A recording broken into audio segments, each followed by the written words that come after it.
Bien, pues ahí estaba parte de la discusión, ayer con momentos bien álgidos también. Vamos a conversar con la diputada Catalina Pérez de Revolución Democrática, que ya nos acompaña, parte del oficialismo, hoy día parte del gobierno también. ¿Cómo está, diputada? Muy buen día, gracias por este contacto esta mañana aquí en 24 AM. Buenos días. ¿Nos escucha? Ah, estamos ahí con un... parece que está muteada. Sí, ahí la voy a escuchar. Ahí sí que la escuchamos, ya. Les decía, muy buenos días, espero que esté muy bien. Muchas gracias por reiterarlo. Diputada, usted apoyó los 3 retiros, hasta donde yo entiendo, anteriores. Hoy día está en contra de este cuarto retiro que sería efectivo, o quinto retiro si tomamos en cuenta la tramitación. ¿Por qué? ¿Cómo le explica a los chilenos que se apoyaron los 3 anteriores, el tercero con un IFE universal del 90% de los hogares sobre la mesa, ahora no apoyan un quinto retiro? Yo creo que primero se ha reiterado en todos los tonos y de todos los sectores políticos algo que a estas alturas es bien evidente, que es que los retiros no son una buena política pública. Lo que decíamos, el primero, el segundo, el tercer y el cuarto retiro que respaldamos es que eran la única medida que los chilenos y chilenas tenían para poder salir de una crisis económica, de una pandemia, de una ausencia o de un retraso importante en la entrega de aportes por parte del Estado, en la época del gobierno de Sebastián Piñera. Hoy día lo que tenemos es un gobierno que nos ha dicho que nunca más el sálvese quien pueda, nunca más los trabajadores y trabajadoras retirando de sus propios ahorros, teniendo que valerse con sus propios bolsillos, sino que trabajemos en un acuerdo social que nos permita trabajar, digamos, responder a las urgencias de hoy y también tener una perspectiva para mañana. Y por eso hemos dicho muy firmemente que es súper importante conocer las propuestas de gobierno en materia económica. Se ha dicho que entre mañana y pasado se estaría detallando este paquete de medidas económicas que el ministro de Hacienda ha calificado como un paquete de medidas de resiliencia y reactivación económica inclusiva, que considera más de 3.700 millones de dólares. Entonces nos parece importante que, si es que asumimos que los retiros no son la política pública permanente adecuada para sacar a la población de sus deudas, ¿cuál es entonces la propuesta? Y por eso nos parece importante abrir ese diálogo con el Ejecutivo a propósito de los retiros. Ahora, esas ayudas, según todos los expertos y según todos los análisis, no se van a acercar a las que tuvimos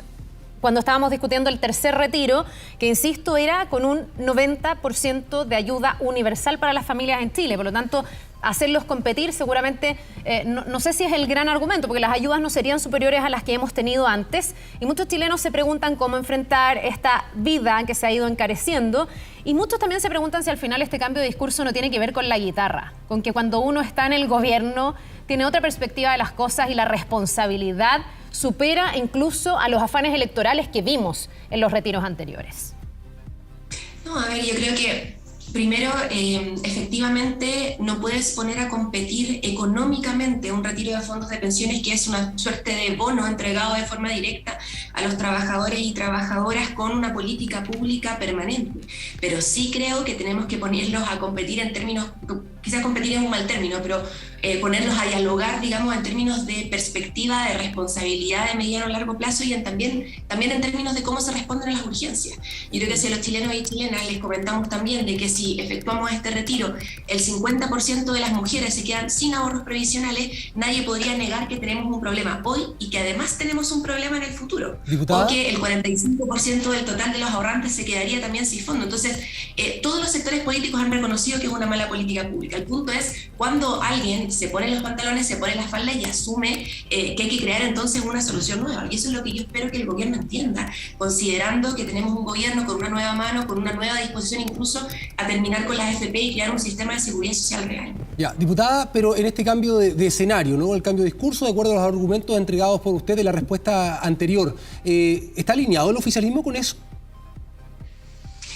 Yo creo que, tal como dijo el presidente Gabriel Boric, estamos alineados en la idea de que los retiros son una mala política pública, de que no pueden mantenerse los retiros en el tiempo sin otra salida para las familias en Chile, pero creo que todos estamos abiertos también a la conversación. Todos, de hecho, votamos a favor de que esto se tramitara en el Congreso Nacional. Estamos a la espera también de las propuestas concretas que el gobierno haga. Ya, pero hoy día, diputada, hoy día hay votos a favor de un nuevo retiro de los fondos provisionales de parte de partidos que pertenecen al oficialismo. ¿Qué le parece a usted eso?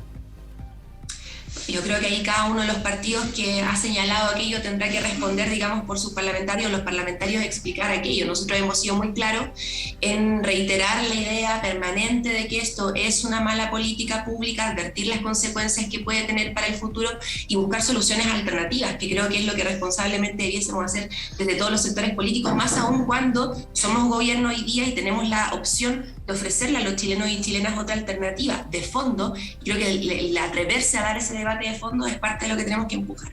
Diputada, y sobre eso, ¿qué medidas económicas deberíamos esperar que anuncie el gobierno que pudieran frenar entonces esta iniciativa? Se ha hablado hasta ahora abiertamente de un paquete de medidas económicas de 3.700 millones de dólares, 350.000 nuevos empleos dirigidos a mujeres, el sector turismo, el sector de cultura, a los jóvenes, a los trabajadores informales. Lo que nosotros hemos dicho es que esto tiene que ser una reactivación económica que considere a todos y a todas y que les provea de las condiciones de dignidad, digamos, básicas para enfrentar una crisis económica que no termina. Creemos que eso va de la mano también de un alza del sueldo mínimo. El gobierno se ha comprometido a subir durante todo este periodo de gobierno, durante estos 4 años, a 500.000 pesos el sueldo mínimo, propuso inmediatamente 400.000 pesos, nos parece importante también avanzar en las 40 horas. Entonces creemos que hay también otra cosa importante, controlar o volver a restablecer el precio, por ejemplo, de los combustibles o el precio de elementos tan importantes como todos los elementos de alimentación.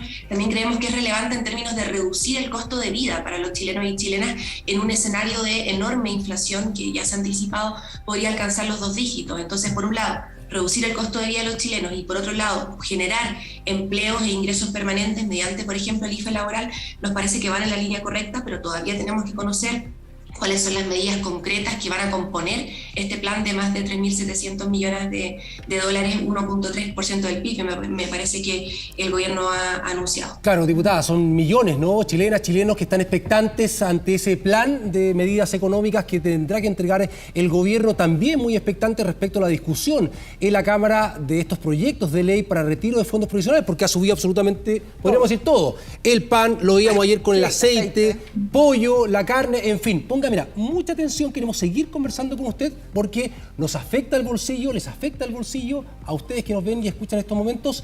Vamos a ver la nota y seguimos conversando con usted, diputada. Mire. El precio del gas continúa en alza, un alza en los pescados y mariscos. En una nueva semana de alzas en los combustibles. La lista es larga y diversa, productos esenciales que han subido su precio y que han llevado a los chilenos a pensar fórmulas para capear como tantas veces estas alzas. Cuando el bolsillo aprieta, surgen ideas para que el impacto sea el menor posible. Esencial en cada hogar chileno, la carne de vacuno es uno de los productos que mayor variación ha tenido en su precio. Alzas que han llevado a las personas a elegir otros cortes e incluso otros tipos de carne. Y hay otras cosas entretenidas. Por ejemplo, yo llevé de eso que hay ahí, que es lo venden como churrasco. Uno puede hacer niños envueltos.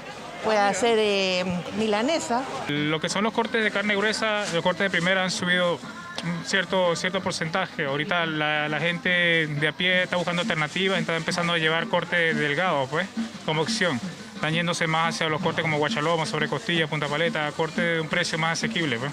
El cerdo también surge como opción ante el encarecimiento del pollo, otro clásico en las mesas chilenas. ¿Eso es chuleta? Sí, chuleta, que es lo más económico que se puede encontrar en carne. Y el pollo. Bueno, el pollo lo aumentaron algo.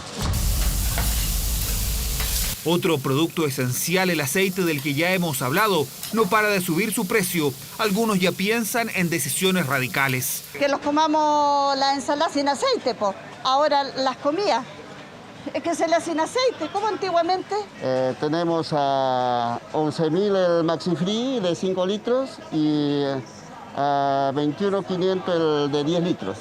Y comprar bidones de repente de aceite que están un poco más baratos. Es que ¿O no es tan buena marca? no conviene, porque el aceite se pone hediondo, rancio. Ante el aumento en el valor del aceite, una opción es adquirirlo en locales mayoristas o comprarlo en tamaños mayores. Una estrategia que se repite con otros elementos esenciales. Comprar con mayor volumen, ¿cierto? Ya sea en supermercados o en lugares que son especializados, ¿cierto? Incluso al por mayor.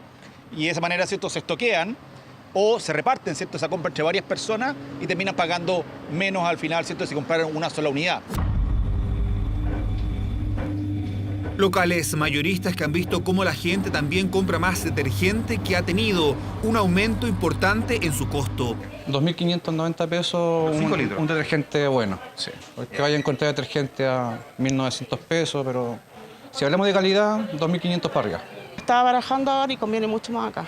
Por ser por caja, el Omo para diluir sale a 3.600 y tanto, 3.400, y el comercio está 13 por 20 lucas en el supermercado. Pero acá lo alternativo la está rompiendo porque la gente ya está empezando a distinguir que la calidad de estos productos está acorde al precio. La verdad es que si uno hace una buena planificación financiera y dónde gastar, me puedo ahorrar, no sé, dependiendo de la cantidad de personas que hay en una familia, me puedo ahorrar 30.000, 40.000 o más pesos al mes. Y eso es mucha plata. Y en ese contexto, para mitigar el alza de precios en los alimentos, el Ministerio de Agricultura anunció este martes el programa Siembra por Chile. Vamos a hacer el máximo de esfuerzo de colaboración con la pequeña agricultura familiar campesina, con los pequeños productores de trigo y otros cereales, los productores nacionales de maravilla, entre otros actores, para poder paliar esta alza de fertilizantes y de insumos en general de nuestra agricultura y poder contribuir a nuestra seguridad alimentaria y a esta contención de los precios agrícolas. Todos suman estos tiempos de crisis, estrategias, ideas que pueden marcar diferencias a la hora de cuidar nuestro bolsillo. Ya, ahí ingeniándoselas para poder comprar productos no tan caros. Diputada, y ahí está, o sea, uno interpreta que hay premura, urgencia respecto a las medidas, al plan de medidas y el paquete económico que entrega el gobierno en ayuda a las familias. ¿Por qué se ha dilatado esto? ¿Se había hablado de que la semana pasada se iba a entregar esto? El Banco Central habla de cómo a fines del año 2022 podríamos llegar a una tasa de inflación de 9,8%, lo que es tremendo. Esto significa que el sueldo de las familias, que incluso un eventual retiro de fondos, el valor, digamos, del dinero que se tiene cada vez disminuye más y por tanto no constituye la entrega de mayores recursos una solución permanente si es que no se soluciona el fenómeno de la inflación. Que yo aquí no quiero caer en la política alarmista que se cayó por parte de algunos detractores de los retiros en el gobierno anterior, que tenía que ver con que los retiros iban a ser lo que aumentara la inflación. No, yo creo que efectivamente la inflación responde a un fenómeno, digamos, multicausal. Sin embargo, los retiros no contribuyen a solucionarla, ni contribuyen a generar una estabilidad económica permanente para la familia de Chile. Entonces, por un lado, se comprende la urgencia de estas medidas económicas que el gobierno tiene que presentar. Dijo que las iba a presentar la semana pasada, se han ido sabiendo algunos detalles de los anuncios, pero esperamos esta semana poder contar con ese detalle que le permite, insisto, a las familias lidiar con este escenario de inflación. ¿Y esas ayudas deberían llegar a esa gran clase media que dice a mí nunca me llega nada, en el fondo tengo que rascarme con mis propias uñas todos los días, no solo si es que saco plata desde mis fondos de pensiones? Porque hasta donde uno entiende hoy día la situación económica da para dar ayudas focalizadas, que probablemente van a estar focalizadas en las familias de menores ingresos, que probablemente tampoco son las que pueden sacar plata desde los fondos de las AFP. Entonces, cerrarle la puerta al quinto retiro y no entregar ayudas a la clase media significa correr el riesgo de que esa clase media, una vez más, se quede mirando cómo las ayudas pasaron y no llegaron. ¿Cómo van a ustedes, en el fondo, prever ese escenario para que no ocurra? Lo que ha señalado el ministro de Hacienda es que justamente lo que se espera es que estas medidas lleguen a aquellas familias que no tuvieron acceso permanentemente a las ayudas que se entregaron durante el gobierno anterior. O sea, con foco en la clase media. Yo diría que sí, podríamos hablar de la clase media, podríamos hablar de las familias de trabajadores y trabajadoras, de las mujeres, del sector de turismo, que tuvo muchísimas complicaciones para acceder a cualquier beneficio que se estableciera por parte del Estado durante el gobierno de Sebastián Piñera, y que hoy día cargan sobre sus hombros los mayores costos de esta crisis. Entonces, a esas familias que han sido permanentemente abandonadas, tienen que llegarles hoy día aportes económicos que le permitan su subsistencia. Y ahí creo que, insisto, las mujeres, los trabajadores informales, los sectores de la cultura y del turismo, para mí, por ejemplo, como diputada de la región de Antofagasta, son fundamentales. Los gremios del turismo de lugares como por ejemplo San Pedro de Atacama se han visto sumamente afectados, y creo que por ahí es correcta la evaluación que el gobierno hace, pero insisto, tenemos que saber en qué se va a traducir en lo concreto para cada uno de los sectores que han sido sumamente perjudicados durante esta crisis económica. Diputada, y sobre eso justamente, ¿qué pasa entonces con las pymes, con los pequeños empresarios que utilizaron el retiro de fondos para no solamente levantar su proyecto y para sobrevivir. ¿Qué va a pasar con ellos también? ¿Hay foco en la ayuda de ellos que probablemente van a enfrentar este año tan difícil como todo el resto? Tan importantes son las pymes para el gobierno de Apruebo Dignidad, elementos o, digamos, actores clave a la hora de hablar de reactivación económica, que incluso separando el paquete de medidas económicas que ha anunciado el ministro de Hacienda, en particular el ministro de Economía, Nicolás Grau, se ha propuesto elaborar una mesa de reactivación y apoyo a las pymes que se han visto perjudicadas durante la época de pandemia y también durante la época de la revuelta social chilena, digamos, de octubre. Y desde esa perspectiva crear con las propias pymes, también escuchando sus necesidades, un plan de reactivación específicamente dirigido a ellas y a ellos, que son un tremendo aporte en las economías familiares, en las economías locales también. Escuchábamos al ministro de Agricultura hablar de cómo se puede generar un trabajo de colaboración con la familia rural campesina. Creo que ahí son elementos centrales de dónde ponemos el foco en la reactivación. ¿A qué sectores vamos en ayuda? Hay las pymes, las mujeres, turismo, cultura, trabajo informal, que insisto, son siempre los que quedan debajo de la mesa a la hora de hablar de los aportes económicos del Estado. Tienen que estar considerados primeros en la fila y creo que el gobierno ha dado señales en esa línea, pero que necesitamos más detalle. Bien, pues diputada Catalina Pérez, le queremos agradecer por haber conversado con nosotros esta mañana, un tema que es de tremenda importancia para la ciudadanía, así que también es bueno ir conversando con ustedes, que son los actores que van a tener que determinar en definitiva si es que pasa o no pasa este quinto retiro desde los fondos de pensiones. Muchísimas gracias, que tenga un buen día. Buenos días. Buenos días. Muchas gracias. Nos vemos. Hoy discusión